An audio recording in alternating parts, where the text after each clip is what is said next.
Let's go live to Vienna, Austria, where the first high-level roundtable of the 9th OPEC International Seminar is underway. Our colleague Jorge Gestoso is right there on the venue, ready to share the latest details. Welcome, Jorge.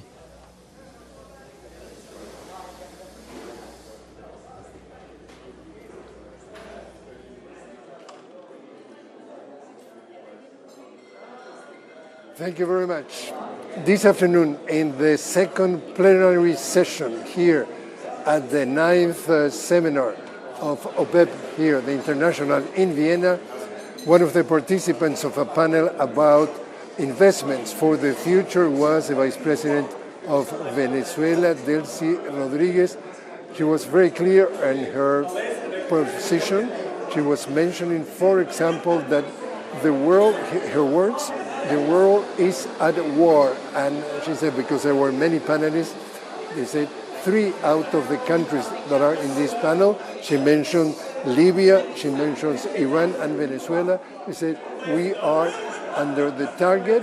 Mentioned a couple of figures very important. They say 26% of the production of the world is under sanctions, and 46% of the world reserves of oil are under what is called in Spanish medidas unilaterales, means unilateral sanctions. And she said most definitely that has been the case of Venezuela, that throughout that unilateral sanctions, as she mentioned, 1,041 unilateral sanctions since the year 15, 16, and 17, she mentioned, is not letting Venezuela could be able to produce as much oil as they could.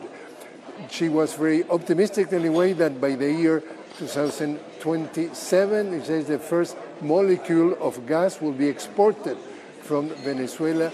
And at the end of her presentation, she concludes about investment. And her words, she said, the world geopolitics is key, fundamental, say, to grant the production of oil.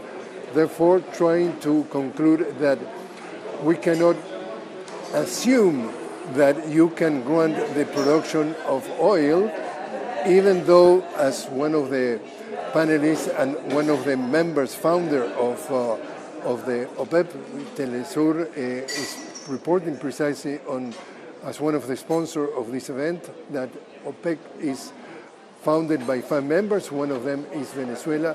How come a country under what number that she mentioned was 1,041 unilateral sanctions can preview, can present, can guarantee production when in reality one of these countries she mentioned is at war? We get back to you now.